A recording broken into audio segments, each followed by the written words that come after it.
નમસ્કાર દર્શક મિત્રો, સરદાર સંદેશ ન્યૂઝ ચેનલમાં આપનું હાર્દિક સ્વાગત છે. હું ઉર્વી ગોર. તો જોઈએ આજના સ્થાનિક સમાચાર. ગાંધીધામ શહેરના ગુરુદ્વારામાં ગુરુ નાનક જન્મ જયંતિની ઉજવણી કરવામાં આવી, તેમજ શોભાયાત્રા દરમિયાન ભાવિકો સારી સંખ્યામાં જોડાયા હતા.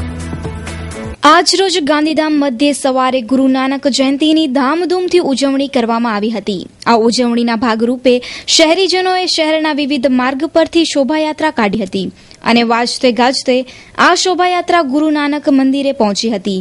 તેમજ શહેરના ગુરુદ્વારામાં પણ ગુરુ નાનક જન્મ જયંતિની ઉજવણી કરવામાં આવી હતી, જેમાં મોટી સંખ્યામાં લોકો જોડાયા હતા. મારું નામ મનોજ ધનવાણી છે. ગુરુ નાનક જયંતિ અમે છેલ્લા 25 વર્ષથી ઉજવણી કરીએ છીએ. હજુ સુધી મારા ફાધર કરતા હતા, છેલ્લા 4-5 વર્ષથી હું સંભાળું છું એ બધું. ને અમારા બધો ગ્રુપ છે અહીંયા, એ છેલ્લા 25 વર્ષથી આપણે કન્ટિન્યુ અહીંયા કરીએ છીએ. ને 600 થી 800 માણસોનો જમવાનું અહીંયા અરેન્જમેન્ટ થાય છે. સુસ્વાગતમ. માનનીય મુખ્યમંત્રી શ્રીમતી આનંદીબેન પટેલ અંજાર નગરપાલિકા આપનું વંદન સહ હાર્દિક સ્વાગત કરે છે. અંજાર શહેરના ભૂકંપ અસરગ્રસ્ત ભાડુઆતને પેકેજ 7 અંતર્ગત 50 ચોરસ મીટરના પ્લોટની ફાળવણી તથા બાંધકામ સહાયના પ્રથમ હપ્તાનું ચેકનું વિતરણ માનનીય મુખ્યમંત્રી આનંદીબેન પટેલના વરદ હસ્તે શ્રી શંકરભાઈ ચૌધરી, માનનીય મંત્રી શ્રી ગુજરાત રાજ્ય, શ્રી તારાચંદભાઈ છેડા, માનનીય મંત્રી શ્રી ગુજરાત રાજ્ય, શ્રી વાસણભાઈ આહિર, ધારાસભ્ય શ્રી તથા પૂર્વ કચ્છી મંત્રી શામજીભાઈ પી સિંધવ, અધ્યક્ષ જયશ્રીબેન એ પંડ્યા, ઉપાધ્યક્ષ દીપકભાઈ આર આહિર, કારોબારી ચેરમેન રાજુભાઈ ડી કોડરાણી, શાસક પક્ષના નેતા સંદીપસિંહ ઝાલા, ચીફ ઓફિસર. ઉપરોક્ત કાર્યક્રમમાં ઉપસ્થિત રહેવા અંજારના સર્વ નગરજનોને હાર્દિક અનુરોધ છે. સર્વ સદસ્યગણ તથા કર્મચારીગણ અંજાર નગરપાલિકા. દિનાંક તારીખ 6/11/2014 સવારે 9:30 કલાકે RT Varsani school, relocation site, Bhuj, Kutch.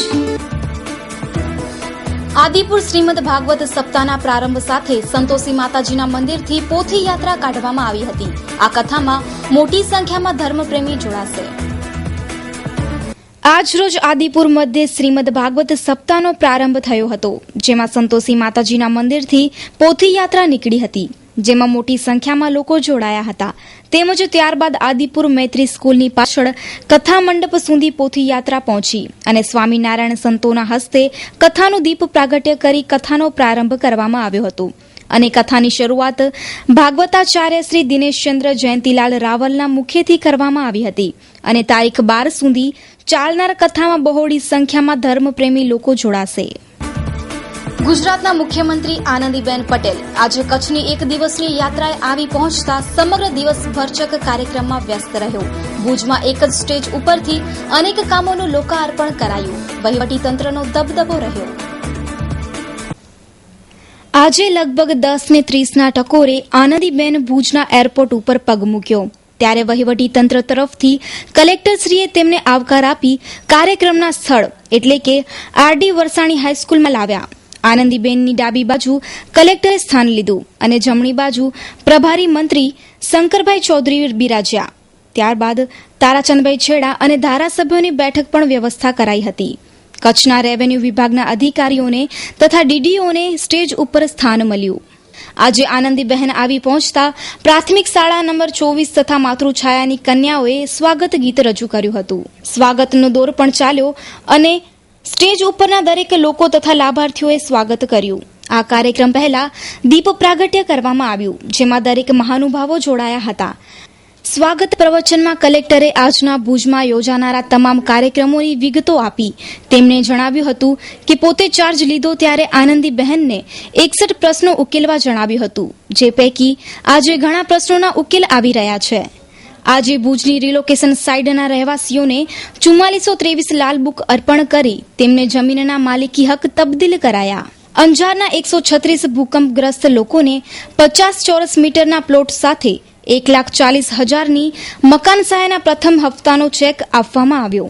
મદારી જાતિના 34 લાભાર્થીઓને અંજાર તાલુકાના સિનોગ્રા ગામમાં દીનદયાલ ઉપાધ્યાય યોજના હેઠળ મદારીઓને જમીન સાથે ₹70,000 દરેકને સહાય અપાઈ. 14 વર્ષથી ઉંમરસર ખાણે અંગે પ્રશ્ન હતો અને વળતરનો વિવાદ ઉકેલી જમીન GMDCએ સંપાદન કરી હતી. તેઓને ચેક અર્પણ કરાયા. અન્નબ્રહ્મ યોજના હેઠળ 615 વ્યક્તિઓને 10 કિલો અનાજ આપવામાં આવ્યું. આજે રિમોટ કંટ્રોલ દ્વારા 67 લાખના ખર્ચે ગઢસીસા પોલીસ સ્ટેશનનું લોકાર્પણ કરાયું. ઉંમરસર ખાણને પણ ખુલ્લી મુકાઈ. માંડવીમાં 59 લાખના ખર્ચે મરીન પોલીસ સ્ટેશન તૈયાર થયેલ ને તે ખુલ્લું મુકાયું. નલિયા ખાતે નવી પ્રાંત કચેરી 345 લાખના ખર્ચે તૈયાર કરાઈ, તે ખુલ્લી મુકાઈ. રાપર તાલુકાના પલાસવા ખાતે રેફરલ હોસ્પિટલ 356 લાખના ખર્ચે તૈયાર થઈ, તેનું લોકાર્પણ કરાયું. મુખ્યમંત્રી લગભગ પોણો કલાક બોલ્યા અને ગુજરાતની જુદી જુદી યોજનાની માહિતી આપી હતી. પત્રકારોની સાથે વાતચીત કરતા મુખ્યમંત્રીએ જણાવ્યું કે ગરીબો અને વંચિતો જે છે એમનું કામ કરતી હોય છે અને સમાજ જીવનની અંદર પરિવર્તન આવે, સુખ અને સમૃદ્ધિ અને શાંતિ આવે, એના માટેના પ્રયાસો કરવા પડતા હોય છે, કરવા જોઈએ. અને એના ભાગ સ્વરૂપે આજે કચ્છ જિલ્લાની અંદર જે લાંબા સમયથી કેટલાક પ્રશ્નો પેન્ડિંગ પડ્યા હતા એ પ્રશ્નોનો નિકાલ લઈ આવ્યા. 4,423 જેટલા જે ભાઈ બહેનો હતા જે રિલોકેટ થયા હતા એમને એમના જમીનનો હક આજે આપણે આપી દીધો છે, જેથી કરીને એના પર લોન પણ લઈ શકશે, વેચી પણ શકશે, બધું જ કરી શકશે. તે વાદી અને મદારી જેવા અનેક એવા પરિવારો ગુજરાતની અંદર વસે છે, જેમને અમે પાટણ, બનાસકાંઠા વગેરેમાં તો પોતાના મકાનો એમને આપ્યા, પરંતુ અહીં લગભગ 41 પરિવારો એવા હતા કે જેમને અત્યાર સુધી નહીં મળ્યું અને એટલા માટે એમને પણ એક પ્લોટ આપણે એમને આપ્યો. એની સાથે સાથે મકાન બાંધવા માટે 1,70,000 રૂપિયા પણનો ચેક પણ એમને એનાયત કરવામાં આવ્યો. મતલબ એ થયો કે દરેક પરિવારને ઘરનું ઘર પ્રાપ્ત થાય, એના બાળકને આરોગ્યની સેવાઓ પ્રાપ્ત થાય, એના ત્યાં શિક્ષણની જ્યોત પ્રગટે, એના માટે રાજ્ય સરકારે પ્રયાસો કરવાના હોય છે. ખાસ કરીને તમને પણ હું અભિનંદન આપું છું. સરકારી તંત્રને તમે અભિનંદન આપ્યા છે, પરંતુ નીલોફર જે લગભગ 150 કિલોમીટરની ઝડપથી ત્રાટકવાનું હતું આ વિસ્તારમાં, જેને કારણે અનેક પ્રકારની મુસીબતો આપણને આવત, પરંતુ જે રીતે આપણે તૈયારીઓ કરી અને એ તૈયારીઓને આપણે પણ હાઇલાઇટ કરી અને જ્યાં ક્યાંક ખામી રહી ગઈ છે તો એનું પણ તમે બધાએ ધ્યાન દોર્યું અને એટલા માટે એક સુંદર વ્યવસ્થા ઊભી આપણે કરી હતી કે આ નીલોફર વાવાઝોડું આવ્યું હોત તો પણ આપણને એટલું બધું નુકસાન ન કરી ગયું હોત, પરંતુ એ સમુદ્રમાં શમી ગયું. પણ આપ સૌને પણ અભિનંદન છે કે એમાં પણ આપણે ખૂબ રસ લઈને ઠેર ઠેર જઈને ઇન્ટરવ્યૂ લઈને પણ તમે સરકારની તંત્રની સાથે રહ્યા, એના માટે અભિનંદન. ત્યારબાદ ગાંધીધામમાં નગરપાલિકાએ તેમના આગમન પ્રસંગે ખાસ સ્વચ્છતા અભિયાન ઉપાડી ગાંધીધામને સાફ કરવાનો પ્રયત્ન કર્યો છે. જોઈએ સ્વચ્છતા અભિયાન. આગમન વંદના. માનનીય મુખ્યમંત્રી શ્રીમતી આનંદીબેન પટેલ, અંજાર વિસ્તાર વિકાસ સત્તામંડળ આપનું વંદન સહ હાર્દિક સ્વાગત કરે છે. અંજાર શહેરના ભૂકંપ અસરગ્રસ્ત ભાડુઆતને પેકેજ 7 અંતર્ગત 50 ચોરસ મીટરના પ્લોટની ફાળવણી તથા બાંધકામ સહાયના પ્રથમ હપ્તાના ચેકનું વિતરણ માનનીય મુખ્યમંત્રી આનંદીબેન પટેલના વરદ હસ્તે. શ્રી શંકરભાઈ ચૌધરી, માનનીય મંત્રી શ્રી ગુજરાત રાજ્ય. શ્રી તારાચંદભાઈ છેડા, માનનીય મંત્રી શ્રી ગુજરાત રાજ્ય. શ્રી વાસણભાઈ આહિર, ધારાસભ્ય શ્રી તથા પૂર્વ કચ્છી મંત્રી. Mahendra Patel, IAS, collector Shri Kutch. Bharat Shah, chairman, Anjar વિસ્તાર વિકાસ સત્તામંડળ. અંજાર વિસ્તાર વિકાસ સત્તામંડળ ઉપરોક્ત કાર્યક્રમમાં અંજાર શહેરના સર્વ નાગરિકોને ઉપસ્થિત રહેવા હાર્દિક અનુરોધ છે. ગાંધીધામમાં દાદા ભગવાનના જન્મ જયંતિની ઉજવણી અનેરી રીતે કરવામાં આવી હતી, જેમાં દીપકભાઈના હસ્તે દીપ પ્રાગટ્ય કરી મહોત્સવનો પ્રારંભ કરવામાં આવ્યો હતો. ગઈકાલે સાંજના ગાંધીધામ મધ્યે દાદા ભગવાનના જન્મ જયંતિ મહોત્સવનો પ્રારંભ થયો હતો, જેમાં સૌપ્રથમ પૂજ્ય દીપકભાઈનું ગેટ પર સન્માન થયું હતું. ત્યારબાદ સ્ટેજ પર દીપ પ્રાગટ્ય દીપકભાઈના હસ્તે કરવામાં આવ્યું હતું અને 107 ફુગા ઉડાવી કાર્યક્રમની પૂજ્યશ્રીના પ્રવચન દ્વારા શરૂઆત કરવામાં આવી હતી. જબરજસ્ત અવિનાશી તત્વ, અવિનાશી આત્માની આરાધનાનો અવસર થઈ રહ્યો છે. અહીં અવિનાશી આત્મા ની વાત સાંભળવા મળશે, શ્રદ્ધવા મળશે, અનુભવવા મળશે.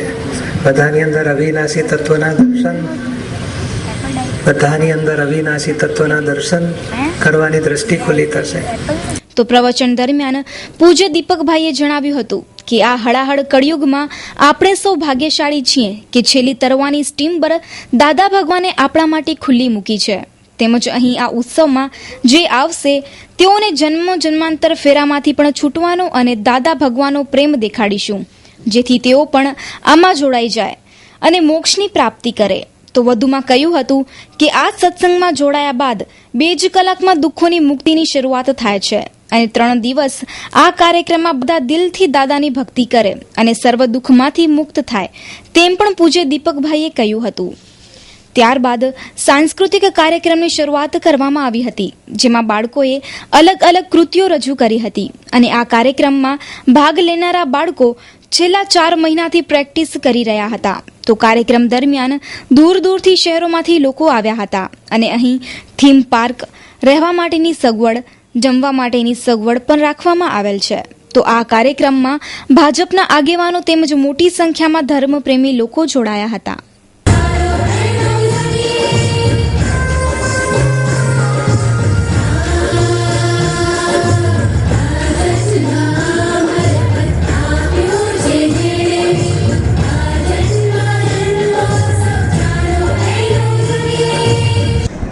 રમેશ મહેશ્વરી ધારાસભ્ય ગાંધીધામ. આજે ગાંધીધામમાં એક રૂડો ધાર્મિક અવસર મળ્યો છે. રાષ્ટ્રીય કક્ષાના સંત શ્રી પંકજભાઈ દેસાઈજીનું અહીં તારીખ 5થી કરીને 9 તારીખ સુધી એનો વર્ગ રહેશે અને ધાર્મિક લાગણીઓ, ધાર્મિક પ્રસંગોની અહીં ઉજવણી થશે.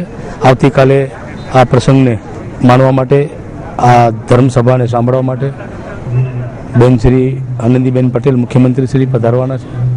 સમગ્ર ગાંધીધામ શહેર ધાર્મિકમય બન્યું છે અને જે રીતે સંસ્થાએ અને દાદા ભગવાનના નામથી જે સંસ્થા ચાલી રહી છે, એ સંસ્થાએ જે આયોજન કર્યું છે, એ આયોજનમાં ગાંધીધામ શહેર ભારતીય જનતા પાર્ટી ચૂંટાયેલી નગરપાલિકાના બધા જ પદાધિકારીઓ એમાં જોડાયા છે. સમગ્ર ગાંધીધામની વિવિધ સંસ્થાઓ અને દરેક હિન્દુ સમાજના લોકો પણ આમાં જોડાયા છે. આ કાર્યક્રમ અહીંથી સફળતાપૂર્વક જાય અને ગાંધીધામને એક ધર્મના નામે સારો મેસેજ આવે અને ગાંધીધામ સુખ અને સંપત્તિથી આરોગ્ય વહેરે એવી ભગવાન દાદા અને દીપકભાઈ આપણા માટે પ્રાર્થના કરવાના છે. એનો લાભ સમગ્ર હિન્દુ સમાજને મળવાનું છે. આવ્યો રૂડો અવસર, ચાલો સૌ અધ્યાત્મના રંગે રંગાઈએ. પરમ પૂજ્ય દાદા ભગવાનના 107મા જન્મ જયંતિ મહોત્સવમાં જોડાઈને અને આધ્યાત્મિક જગતની ઝલક મેળવીએ. પૂર્વ કચ્છના ઔદ્યોગિક શહેર ગાંધીધામમાં 5 નવેમ્બરથી 9 નવેમ્બર 2014 સુધી આયોજિત પરમ પૂજ્ય દાદા ભગવાનના 107મા જન્મ જયંતિ મહોત્સવમાં જોડાવા હાર્દિક નિમંત્રણ પાઠવીએ છીએ. સદાય વરસી રહ્યા છે જેમના આશીષ એ જ્ઞાની પુરુષ પરમ પૂજ્ય દાદા ભગવાન અને પૂજ્ય નિરૂમાના આશીર્વાદથી પાવન થઈ પૂજ્ય દીપકભાઈ આપણી અંદર રહેલા પ્રશ્નો, શંકા કુશંકાઓ, મૂંઝવણોનું સમાધાન કરશે. જ્ઞાનવિધિ 9 નવેમ્બર સાંજે 4 થી 7:30 કલાકે. સત્સંગ સત્ર સવારે 9:30 થી 12 કલાકે. વિશેષ કાર્યક્રમ જેમાં theme park, multimedia show, children park, amazing kids world સાંજે 5 થી 10 કલાકે. શુભ સ્થળ દાદા ભગવાન પરિવાર, ગાંધીધામ, ઇફકો કોલોનીની બાજુમાં, rotary circle, Gandhidham Adipur road. સંપર્ક 9924348844. આદિપુર બારવાડી વિસ્તારમાં ગટરમાં ઢાંકણું લગાવેલું ન હોવાથી ગટરમાં ગાય ખાબકી જતા મોતને ભેટી. આ વધુ એક નગરપાલિકાની બેદરકારીનો નમૂનો. શહેરમાં દિન બદિન ગટરની સમસ્યા વધી રહી છે, ત્યારે અહીં અમુક સોસાયટીમાં તો નગરપાલિકા દ્વારા ગટરના ઢાંકણા પણ લગાવવામાં આવ્યા નથી. તો આજ રોજ આદિપુરમાં આવેલ બારવાડી TDX પ્લોટ નંબર 340 થી 341 વચ્ચે આવેલ ગટરમાં ઢાંકણું લાગેલું ન હોવાથી આજ રોજ એક ગાય ગટરમાં ખાબકી જતા તે મોતને ભેટી હતી. તો અહીં લોકોમાંથી એવા સવાલો પણ ઉઠી રહ્યા છે કે આજે જ્યારે આ પશુનું મોત થયું છે ત્યારે આની જગ્યાએ કોઈ બાળક કે ગમે તે મનુષ્ય જો ગટરમાં પડી જાત તો જવાબદારી કોની? શું નગરપાલિકા આ બાબતે પગલાં લેશે કે પછી હજુ પણ 1-2 ગાયના મોત થાય તેની રાહ જોવાઈ રહી છે? પ્રકાશ નારાયણ કલવાની 6 દિવસ પહેલા અમે ફોન કરીને કીધો તો આના ગટરના ઢાંકણા નાખી જાવ, હજી સુધી નાખવા ના આવ્યા અને સવારે પણ આજે ગાય પડી ગઈ. આ 1.5 મહિનાથી ખુલ્લો પડ્યો છે. બનાવો બીજી વખત આ બન્યો. આપણો હીરાભાઈ તો આ ખાસ મહેનત કરીને આ ગાયું કાઢવામાં બહુ મહેનતી છોકરો છે, એના લીધે ગાયું બચી જાય છે. નકા તો મરી જાય તો ઉપાધિ કે ને ગટર ભરાઈ જાય એને. ગાય ક્યારે મરી નથી, પણ ગટરનો ઢાંકણો હજી 2 મહિનાથી ખુલ્લો જ પડ્યો છે. પાછો બીજી વાર આ બનાવ ન બને એના લીધે અમે ફોન કર્યો કે ગટરના ઢાંકણા લગાડી જાઓ. આજ સુધી લગાડી નથી ગયા. નવકાર રેસિડેન્શિયલ પ્લોટ માંડવીથી 4 કિલોમીટર દૂર અને મધ્યમ વર્ગને પરવડે તેમજ બંગલા બનાવવા માટે સુંદર તેમજ નયનરમ્ય વાતાવરણ. માંડવીમાં ચાલતા બીજા અને અન્ય પ્રોજેક્ટ કરતા તદ્દન વ્યાજબી ભાવે પ્લોટ. આ plot main highway touch NA થયેલ પ્લોટો કોડા રોડથી માંડવી જતા રોડ પર, બોંતેર જિનાલાથી 6 કિલોમીટર દૂર, માંડવી બીચથી 8 કિલોમીટરના અંતરે, 20 કિલોમીટર નાલ્કો GMDC પ્રોજેક્ટ તેમજ 6 લાઇન નેશનલ હાઈવે રોડ. તો આ કિંમતી તકને ચૂકશો નહીં. આ તકને ઝડપી જિંદગીને નવું નજરાણું આપો.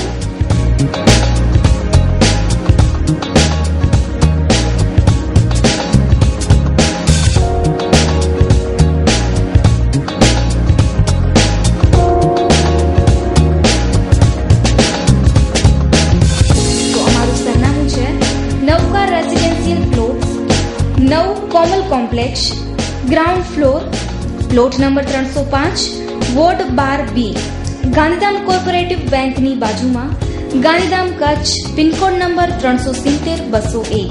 Telephone number 02836228191. Rohit Mehta. Mobile number 9825411317. Dhaval Mehta. Mobile number 9737181818. Bhachau Kharoi road પર આવેલ રામવાવ ગામમાં સાંજે 11 kV વાયર પડતા જાનહાની બચી. રામવાવ ખેતરમાં કામ કરી રહેલે ભીમાવાલા સોનારા મજૂરની ઉપર 11 kV વાયર પડતા રહી ગયો, પરંતુ આ વાયર સાઈડમાં પડ્યો હતો અને આગ લાગી હતી. ત્યારે આ મજૂરની સમય ચૂકતાથી થોડો જુવારનો પાક બળ્યો અને લગભગ 2 લાખનો પાક બચાવી લેવાયો હતો. અહીં આ વીજળીનો વાયર જો કોઈ મજૂર કે પશુઓ ઉપર પડ્યો હોત તો? અગાઉ નજીક એક ભેંસ પર વાયર પડતા તે મરી ગયેલ, પણ તેનો વીમો હોવાથી ₹1,19,000 મળ્યા હતા. જ્યારે અહીં કામ કરતા મજૂરોનો તો વીમો પણ નથી. ગામ લોકોના કહેવા મુજબ આ લાઈન 40 વર્ષ જૂની છે અને અનેક વખત રજૂઆત કરવા છતાં કોઈ કામગીરી થતી નથી. તો આ માટે જવાબદાર કોણ? જો ભારુડિયાનું રજીસ્ટ્રેશન 300 મેગાવોટથી વધારે હોય તો લોડ બીજા ફીડરમાં પણ નાખી શકાય, પણ બધા ગામના ફીડર અલગ અલગ હોવા છતાં ભારુડિયાને 3 ફીડરમાંથી વીજળી કેમ આપવામાં આવે છે તે બાબતે તપાસ કરવામાં આવે અને નવી લાઈન ખેતરની વચ્ચે નહીં પણ રોડની પડખે નાખવામાં આવે. આ લાઈન પર કેટલાય કનેક્શન ગેરકાયદેસર ચાલે છે તેની તપાસ થવી જોઈએ તેની માંગ ઉઠી રહી છે.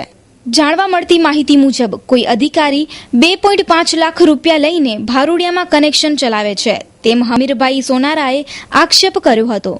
જો આ અંગે યોગ્ય કાર્યવાહી ન કરવામાં આવે તો ગાંધી ચિંધ્યા માર્ગે ના છૂટકે આંદોલન કરવામાં આવશે. મારું નામ અમીરભાઈ બેચરાભાઈ સોનારા, રહેવાસી રામવો. અમારા ખેડૂત આજ ભેગા થયા છે PGVCLના હિસાબે. અમારા રામવાવ ગામમાં લાઇટ આવે વજે પરથી, તો વજે પરથી ખરેખર 3 ફીડર, એક ફીડર ભરોડિયા, એક ફીડર રામવાવ અને એક ફીડર કુડા. તો PGVCLના અધિકારી, જે કોઈ અધિકારી, રાપર અધિકારી કે ભચાઉ, એટલે ભરોડિયા ફીડરમાં કે રામવાવ ફીડરમાંથી એક ભાગમાં લાઇટ આપી, એક ભાગમાં કુડા ફીડરમાંથી લાઇટ આપી, અને જે ભરોડિયા ફીડર છે એને વચ્ચેના ભાગમાંથી આપી કે જેનાથી એમપીએલ અત્યારે ભરોડિયાના 140 થી 150 એમપીએલ લે. તો ખરેખર રજીસ્ટર એનું 100 થી 40 એમપીએલનું છે. તો વધારાના ફીડર રામવાવને ભરોડિયામાં જોડ્યો અને કુડા ફીડરને ભરોડિયામાં જોડ્યો, જેનાથી ખરેખર કુડાના ખેડૂતોને અને કુડાના ફીડરમાં ખેડૂતોને તકલીફ હોય એ પાવર સપ્લાય ભરોડિયામાં કરે, રામવામીથી પણ ભરોડિયામાં પાવર સપ્લાય કરે. તો ખરેખર આમાં કોઈ અધિકારીની મેલી ભીતિ હોય અથવા તો કોઈ પણ કર્મચારી ભરોડિયાના મોટા જથ્થાવાળા ખેડૂત હોય એનાથી કોઈ પણ સકડાયેલ હોય અને રામવાના ખેડૂતોને વારવાર હેરાન કરે, અથવા તો રામવાના કોઈ પણ ખેડૂત ગમે ત્યાં જાય તો એને પૂછે કે ભાઈ તમે ભરોડિયાને પાવર રામવા ફીડરમાંથી શું કામ સપ્લાય કરો, તો એ કે એ તો અમારી ઘરની વસ્તુ છે, એમાં તમારે ન પડવાની, તમારી મોટનું હાલે ના હાલે નથી, અમે તો ગમે હું લાઈટ દઈએ, ભરોડિયાને દઈ શકીએ અને કુડાને પણ દઈ શકીએ. તો ખરેખર કુડાનું કેટલો રજીસ્ટર કનેક્શન કેટલા, ખરેખર રામવા ફીડરમાં કનેક્શન કેટલા અને ભરોડિયામાં કેટલા. તો એક રામવાવ એવો ખરો કે રામવાવને એક જ ફીડરમાંથી લાઇટ આપી અને ભરોડિયાને 3 ફીડરમાંથી કેમ? ખરેખર 3 ફીડરમાંથી લાઇટ આપવાના હિસાબે આજથી લગભગ 3 દિવસથી એકદમ લાઇટ બંધ છે. પછી ખરેખર લાઇટ બંધ હોય, લાઇટ લોડથી હાલે નહીં, એટલે રામવાના ખેડૂતોને તો તકલીફ પડવાની જ છે, મોટરું બંધ રહેવાની છે. અથવા એનાથી વધારે રામવા ફીડર હાલે એટલે એમપીએલ જાય 300-350 એમપીએલ જાય એટલે રાપર ઉપરની ઓફિસમાં જાણ કરે કે રામવામાં ભાઈ ખરેખર વધારે લોડ આવે છે. વધારે લોડ આવે એટલે ઉપરથી રામવા ફીડરમાં ચેકિંગ વધારે થાય. રામવા ફીડરમાં ચેકિંગ વધારે થાય તો રામવામાં ખરેખર ચોરી નહીં પણ ખરેખર ઓફિસની મિસ્ટેકથી ઓફિસે કોઈ ગમે તે તકલીફ ભગા એને લાઇટ જે ભરોડિયામાં આપી હોય એનાથી રામવા ફીડર વધારે એમપીએલ લે. એટલે અમારો કાયદેસર ખરેખર જે આણે લોડ વધારાનું નાખ્યો હોય એ લોડ વધારાનું કાપે અને ન કાપે તો એ અધિકારી સ્થાનિકમાંથી આવીને જુએ શું તકલીફ છે અને એને ક્યાં તકલીફ નડે છે, અને ભરોડિયાના ફીડરને ભરોડિયામાંથી પાવર આપે, રામવાના ફીડરને રામવામાંથી આપે અને કુડાનું ફીડર હોય એને કુડામાંથી આપે. તો ક્યાં તકલીફ છે? એપીએલ પોતમાળા સાચા પડી જશે, રામવાનો લોડ હશે રામવામાં આવી જશે, કુડાનું હશે તો કુડામાં આવી જાય. મારું નામ ભીમાભાઈ વાલાભાઈ સોનારા રામવાવ છે. આ 40 વર્ષ પહેલા જૂની લાઈન છે અમારી. વારંવાર અરજી કર્યું, રજૂઆતું કર્યું પણ કોઈ રાડ સાંભળવા તૈયાર નથી. પછી અમારે ચરો છે ને પડ્યો તો 2 દી પહેલા સાઈડમાં બીજા ખેતર વાયર તૂટ્યો, કાલે અહીંયા તૂટ્યો, પરમદી તૂટ્યો, તો રોજ તૂટે છે. રજૂઆતું કરતા કોઈ રાડ સાંભળતો નથી. કાયમ વારંવાર મજૂર કામ કરતા હતા, દોડી નીકળી ગયા ને કાનું થાય શું એમ. 3 દિવસે લાઈન બંધ છે, પાણી મળતો નથી, મોલ હુકાય છે, વાયર બદલાવતા નથી. જીએબી નું સાહેબ તો એમ કહે છે કે અમારા પાસે માલ સામાન કઈ છે નહીં, અમારાથી કઈ થાય એમ નથી, તમારે જ્યાં જાવ એ જાવ, જે કરવો છૂટ. આ ઉપરથી થાંભલો ભરીને ભોય પડી ગયો વાયર ને બધો, પછી બીજો ખોડ્યો. ચરો છે 2 લાખ રૂપિયાનો, દાણાની ચરો 2 થી. માનવ જિંદગીમાં પ્રકાશની પહેચાન ચક્ષુઓથી થાય છે. ઘણા વર્ષો પહેલા શીતળાના રોગથી આંખમાં ફૂલું પડવાથી અંધાપો આવતો હતો. અત્યારે આંખની સંભાળ અને સારવાર માટે આધુનિક સાધનો અને નિષ્ણાંત ડોક્ટરો મળી રહે છે. આજથી 16 વર્ષ પહેલા લાયન્સ ક્લબ ઓફ ભુજ દ્વારા સમગ્ર કચ્છમાં ચક્ષુદાનની પ્રવૃત્તિનો પાયો નખાયો. આ બાબતે લાયન્સ ક્લબના પૂર્વ ગવર્નર ભરત મહેતાએ માહિતી આપતા જણાવ્યું હતું કે આમાં એવું છે કે 1996ની અંદર લાયન્સ ક્લબ ભુજે મને પ્રમુખ પદની જવાબદારી સોંપી અને એ જવાબદારી મેં સતત 3 વર્ષ સુધી નિભાવી. એ સમયે અમને એવું લાગ્યું કે કચ્છની અંદર સંપૂર્ણપણે ચક્ષુદાન કરવામાં આવતું નથી અને તમામ મૃતદેહોને અગ્નિદાહ આપી દેવામાં આવે છે. ત્યારે નાનકડી શરૂઆત કરી અને 1997ની અંદર એક ફંડ ભેગું કરવાના ભાગરૂપે લાયન્સ મેલા 97નું 30 દિવસ સુધી મિડલ સ્કૂલની અંદર અમે આયોજન કર્યું. એ આયોજનમાંથી અમે ₹1,80,000 રૂપિયાનું ભંડોળ ભેગું કરેલું. ત્યારથી કરીને અત્યાર સુધી નવરાત્રિ હોય કે ગણપતિ સ્થાપન હોય, ગણપતિના દિવસો હોય, એ દરેક જગ્યાએ અમે રૂબરૂ જઈને, મારી સાથે અમારા પ્રમુખ અભયભાઈ શાહ બેઠા છે, અમે બધા 97ની સાલની અંદર એક ગરબીની અંદર રૂબરૂ જતા અને વચ્ચે 5 મિનિટનો સમય ચક્ષુદાનની પ્રવૃત્તિની માહિતી આપવા માટે અમે લેતા અને એ જ સ્થળે અમે ચક્ષુદાનના ફોર્મ ભરાવાના કાઉન્ટર પણ ઊભા કરતા. ચક્ષુદાનની જરૂરત કેટલી છે તે બાબતે ક્લબના પ્રમુખ અભય શાહે વાતચીત કરી. આપણી ટોટલ વસ્તી 125 કરોડ છે. એમાંથી લગભગ 50 લાખ વ્યક્તિઓ કે જેને આ ચક્ષુદાનની જરૂર છે. આપણી વસ્તીના રેશિયા પ્રમાણે ખૂબ જ ઓછું 50 લાખ જેટલા વ્યક્તિઓને જો આપણે ચક્ષુદાન આપી શકીએ. આ વેગવંતી જે જાહેરાત અને જો 6 મહિના કમ્પલસરી, જેમ શ્રીલંકામાં કમ્પલસરી છે કે ચક્ષુદાન કર્યા પછી જ એને ડેથ સર્ટિફિકેટ આપવામાં આવે છે, એવી રીતે ગવર્મેન્ટ જો રૂલ ખાલી 6 મહિના માટે કરે ને તો ઇન્ડિયામાં એક પણ વ્યક્તિ અંધ રહે નહીં. ચક્ષુદાન કઈ રીતે કરી શકાય તે બાબતે ભુજના ચક્ષુ નિષ્ણાંત ડોક્ટર ફહીમ લાલાએ જણાવ્યું કે ચક્ષુદાનને વેગ સારો જ મળશે, પણ તમે જાણો છો નવીનભાઈ કે આપણા કચ્છની અંદર તો પહેલેથી ચક્ષુદાનને ઓલરેડી ઘણો બધો સારો વેગ મળેલો છે. પાછલા 10 વર્ષનો તો ભૂતકાળ જુઓ તો કચ્છની લાયન્સ ક્લબ છે, કવિઓ છે, કચ્છી વિસા ઓસવાળ જૈન જે સંસ્થા, એ બંને જણાએ બહુ સારા ડેડિકેશનથી કામ કરેલું છે. સૌથી સારી પ્રોસેસ એ છે કે ઘણીવાર અમુક જણા એટલા બધા આ વસ્તુની પાછળ હોય છે, તેની ભાવના બી હોય છે કે જીવતા હોય ત્યારે બી એ લોકો ફોર્મ ભરી શકે છે પહેલાથી, અને એના ઘરના જે જવાબદાર માણસો હોય, મોટા છોકરા હોય કે જે સ્વજન હોય એને ઇન્ફોર્મ કરી શકે. તો એ ફોર્મ પહેલેથી ભરેલું હોય તો જ્યારે એમનું મૃત્યુ થાય તો ડાયરેક્ટ સંસ્થાને કોન્ટેક્ટ કરી શકાય, અને એમ સંસ્થા પાસે ડિટેલ હોય તો એ વધારે સહેલું. તો દર્શક મિત્રો, આ હતા અત્યાર સુધીના સરદાર સંદેશ સમાચાર. ફરી મળીશું નવા સમાચારો સાથે. ત્યાં સુધી રજા આપશો. નમસ્કાર.